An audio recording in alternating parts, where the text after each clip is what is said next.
প্রিয় ছাদবাগানী বন্ধুরা, এখন নভেম্বর মাসের প্রায় মাঝামাঝিতে চলে এসেছি আমরা, অর্থাৎ আজকে নভেম্বর মাসের 11 তারিখ।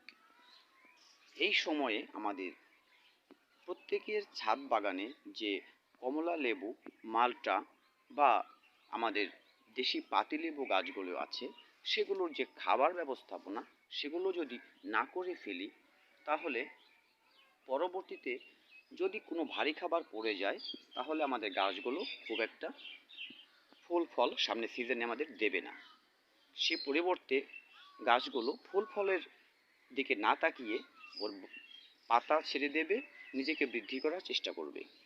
সুতরাং আমরা এই সময় যদি সামান্য কিছুটা খাবার গাছকে দিয়ে দিতে পারি, যদিও আমরা খুব বেশি খাবার দেব না, খুব সামান্য খাবার দেব এবং তারপরে মাটিটাকেও বেশ খটখটে রাখবো। দেখতে পাচ্ছেন আমার এই টবের মাটিগুলো বেশ ঝুরঝুরে এবং শক্ত হয়ে গেছে, যদিও শুকিয়ে একদম সাদা হয়ে যায়নি, কিন্তু এর মধ্যে খুব একটা জল নেই।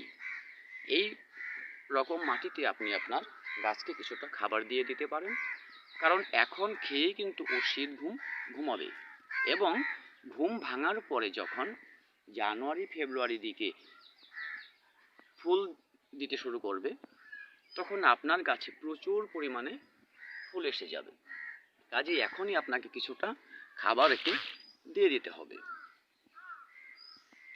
ভিউয়ার্স, আমরা কিভাবে কি খাবার দেব সেটুকু একটু আপনাদের দেখানোর চেষ্টা করছি।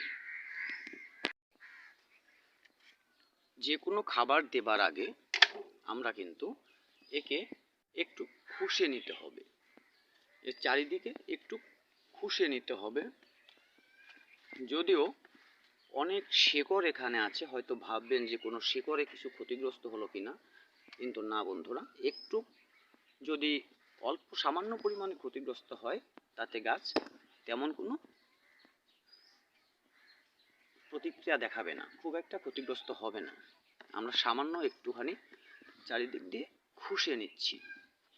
কিছুটা শেকড় কিন্তু আমার ছিঁড়েও যাচ্ছে, দেখতে পাচ্ছেন, কিন্তু এই সামান্য শিকড় ছিঁড়লেও ও খুব একটা ক্ষতিগ্রস্ত হবে না।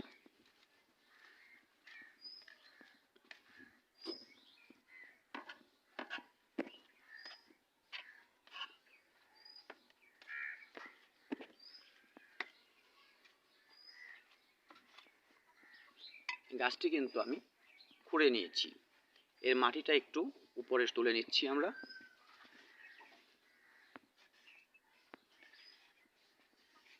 মাটিটাকে আমরা উপরে তুলে নিলাম, ঠিক এইভাবে উপরে তুলে নিলাম। চারিদিকে একটি ড্রেনেজ ব্যবস্থা তৈরি করলাম। এরপর আমরা এখানে যে খাবারটা দেব, সে খাবারটা খুব বেশি নাইট্রোজেন যুক্ত নয়, অর্থাৎ বাড়িতে ফেলে দেওয়া যে ভাত থাকে, সে ভাতটা আমরা এখানে দিয়ে দেব। অল্প পরিমাণে আমরা এখানে ভাত দিয়ে দেব, কারণ আমরা সকলে জানি যে এই ভাতের মধ্যে যে খাবারটা তৈরি হয় সেটি হচ্ছে হিউমিক অ্যাসিড। এটি কিন্তু আপনার গাছের শেকড় বৃদ্ধিতে যথেষ্ট সহায়তা করবে এবং আপনার গাছকে বেশ পরিপুষ্ট করে তুলবে। একটি গাছে যত বেশি শেকড়, সে গাছ কিন্তু তত বেশি শক্তিশালী এবং কাণ্ডগুলো শক্তিশালী হয়, আর গাছ তত বেশি খাবার গ্রহণ করতে পারে। আমরা এটা দিয়ে দিলাম। এবারে আমরা এটার মধ্যে কিছুটা গুঁড়ো কীটনাশক দিয়ে দেব, কারণ এটি পচে এখানে কিছু পোকা তৈরি হতে পারে, যেগুলো গাছকে হয়তো বা ক্ষতিগ্রস্ত করবে। আমরা এখানে ফিউরাটন যে পাউডার আছে, সেগুলো এই গুঁড়ো কীটনাশকটা আমরা এখানে চারিদিকে কিছুটা দিয়ে দেব। এছাড়া আমরা তেমন কোনো খাবার কিন্তু দিচ্ছি না।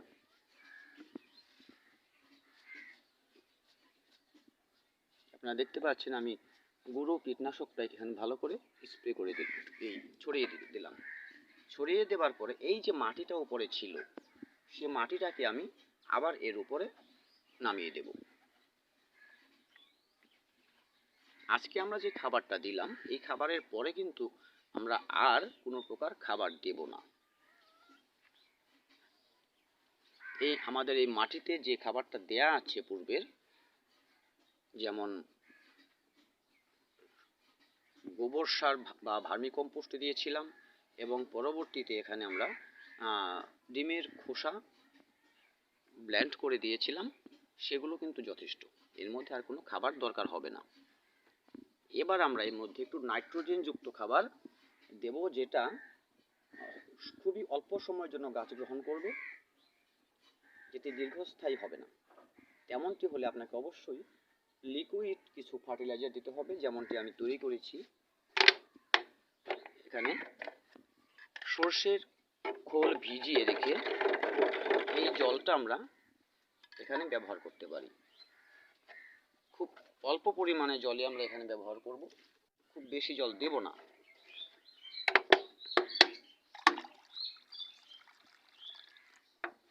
এই যে আমরা জলটা তৈরি করে নিলাম, এটিকে আমরা উপরে একটু দিয়ে দেব। তবে অবশ্যই এরপরে আর জল দেওয়া যাবে না। এরপরে মাটিটাকে সবসময় খটখটে করে রাখতে হবে, অর্থাৎ 4 থেকে 5 দিন পর পর জল দিলে আপনার মাটিটি খটখটে শুকনো থাকবে।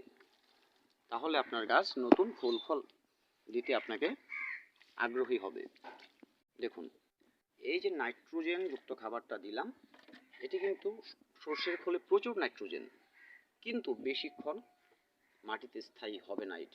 এটি লিকুইড আকারে দেওয়ার কারণে অল্প সময়ের মধ্যে গাছ এটিকে গ্রহণ করে নেবে এবং দীর্ঘদিনের জন্য নাইট্রোজেন থেকে দূরে থাকবে।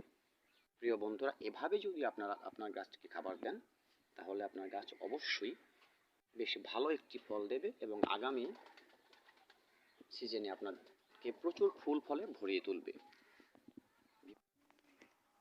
আমরা সর্ষের খোল জল দিয়ে এটিকে ভালো করে ভিজিয়ে দিলাম।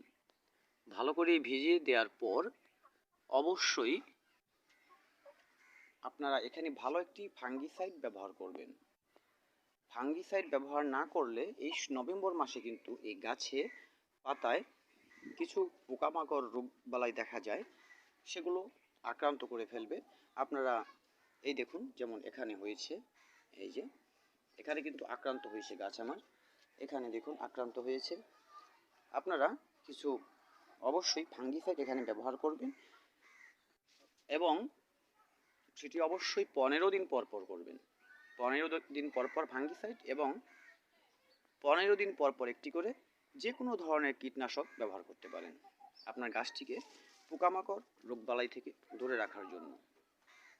আমাদের কীটনাশক হয়ে গেল, ফাঙ্গিসাইডের ব্যবস্থা হলো এবং নভেম্বর মাসে এ বছরের শেষবারের মতো একটি খাবার দেয়া হয়ে গেল। এরপর যতক্ষণ পর্যন্ত না এই মাটিটা খটখটে শুকনো হয়ে যাবে বা সাদা হয়ে যাবে, ততক্ষণ আমরা জল দেব না। হয়তোবা এই জল না দেওয়ার কারণে আপনাদের এই পাতাগুলো কিছুটা হলদে হয়ে যেতে পারে, কিছু পাতা ঝরতে পারে বা গাছের পাতাগুলো টলে যেতে পারে। তাতে খুব বেশি ভাবনার কিছু নেই, গাছ কিন্তু আপনার মরবে না। আবার যখন আপনারা 4-5 দিন পরে একে ওই শুকনো খটখটে মাটির মধ্যে জল দিয়ে দেবেন, তখন আপনার গাছ ঠিক সতেজ হয়ে উঠবে।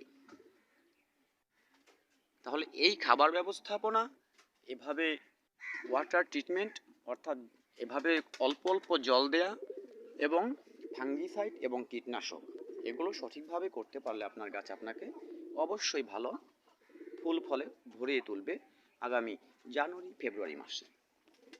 ভিউয়ার্স, যদি ভিডিওটি ভালো লেগে থাকে সাবস্ক্রাইব করে পাশেই থাকবেন এবং আপনার মূল্যবান মতামত কমেন্ট বক্সে জানাবেন। ততদিন পর্যন্ত ভালো থাকবেন। সকলে ভিডিওটি দেখার জন্য ধন্যবাদ।